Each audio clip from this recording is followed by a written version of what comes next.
Hey everyone, I've been playing quite a bit of Where Winds Meet recently, and I've got to say, this game is a completionist's dream.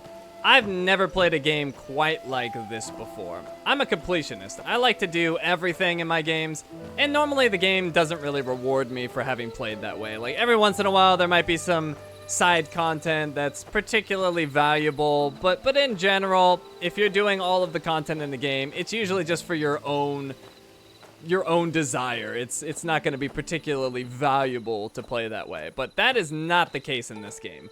This game feels like it was specifically built for completionists like myself. Everything that you do in this game is contributing to your raw power, to new skills, to new passives, to cosmetics, to decorations, to upgrade materials, you name it.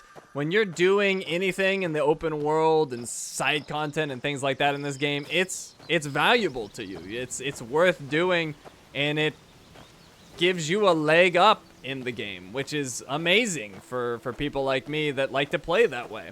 So let me show you a little bit of what I'm talking about here. If we open up our menu and we go to our journal, you can see that we are in the Qingha area, and on the right we have a level. On this particular account, I'm pretty low level. I'm level 2.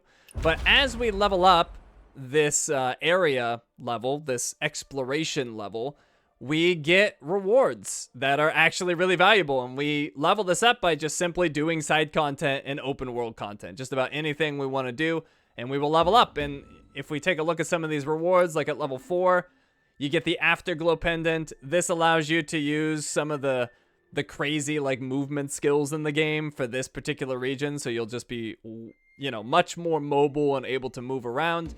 If we go up to level 5, you can see there's an appearance pack that you unlock. There's a new mystic skill, which is just, you know, kind of just combat skills for you to use. There's also this item to help you find clues about lore items, essentially. And then level 6, that's when you max out this area.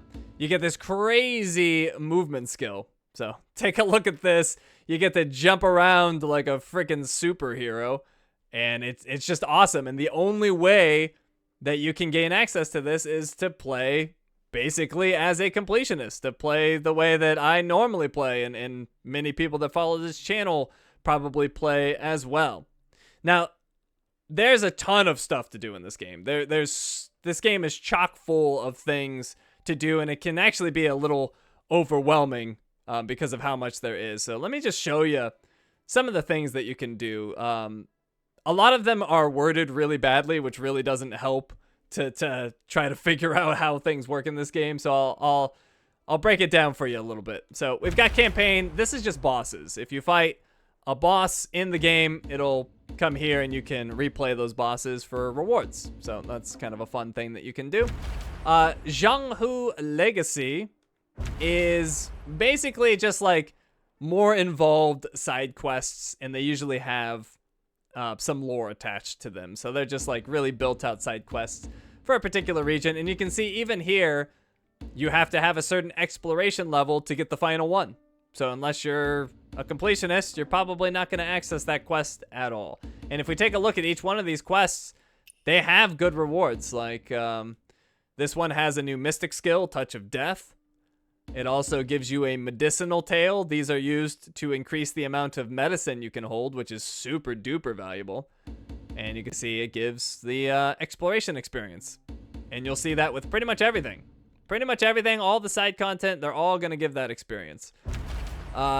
Next category we have is Tales and Echoes. I honestly don't really understand this particular feature very well. It's tied to like your story progress, and then there's like items you can find, and they unlock bits of lore, but I honestly don't really understand this one too much yet. I understand all the other ones though. Next we have Sentient Beings. This is labeled terribly. This is basically just like activities that you can do in a region. So I'll go to a region I've done a bunch in, Bamboo Abode. So you can see we have all these different things that we can do. And at the top, once again, if you're a completionist, you're going to get extra rewards if you get 100% in this area, which is cool. You'll get some Echo Jade for that.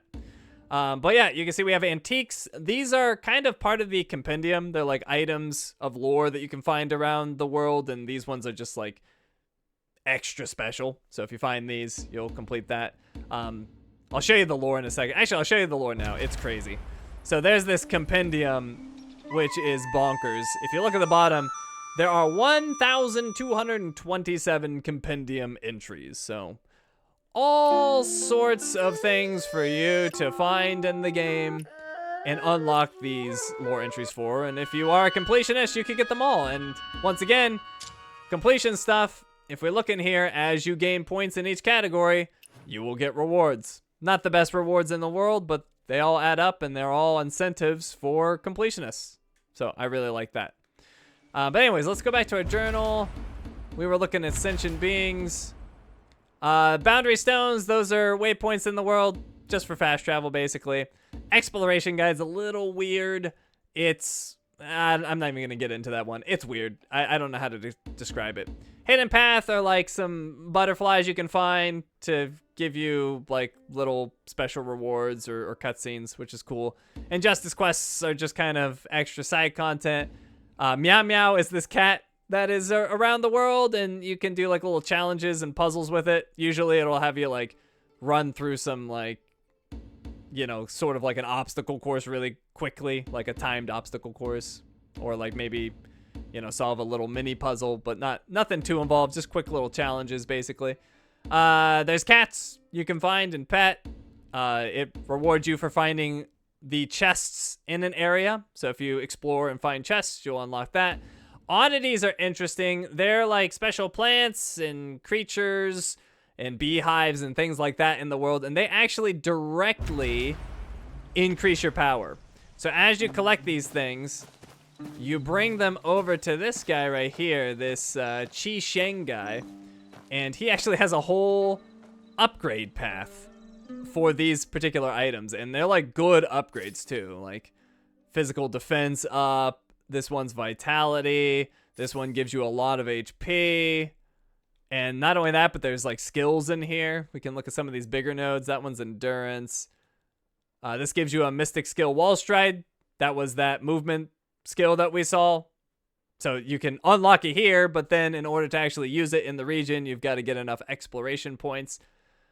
What else do we got in here? There's all sorts of interesting stuff. There's an inner way, which are like passive abilities that you can have. So you can see like there's a ton of legitimate power sources for being a completionist in this game. And let me look at some of those other categories since I was showing them. So we were in sentient beings. Wild ritual ghost fires are just these little shrines where you find nearby wisps and you lead them to the shrine to get a chest. Camps are just camps of bandits or, you know, enemies that you take out. And then there's archery contests, but that's just for this area. Other areas will have like different things that you can do. Some are, you know, repeats, but like this one has a martial fellowship, which is like a little duel. There's an old friend that you can acquire here, which is a companion that will help you in fights. There's a fishing contest. There's so many different things that you can do in the game. Also, there's wandering tales. These are like side quests that are a little less involved, and you can see there's just a ton of them in this area. Outposts are you know, they're just what they sound like. They're just, you know, groups of like a fortress of an enemy that you go and take out, or like a little camp. And then there's world bosses as well that you can fight. So yeah, there's all of these things that you can do, and they're all going to contribute to your exploration and beyond that. Like, it'll contribute to the exploration experience, which gives you those rewards that we showed earlier, but also just other unique rewards, new skills, and all sorts of cool stuff that is really valuable in the game. Really, really valuable. So yeah, I just wanted to let you guys know that this is kind of like our game. Like, it's not a perfect game. It's got its issues, but in terms of being a completionist, like, this game is probably the best experience I've ever had as a completionist. Like, it really just ticks all the boxes for me, and I really appreciate the way that they set it up. But anyways, just wanted to talk about that a little bit. thank you all for watching, and I will see you next time.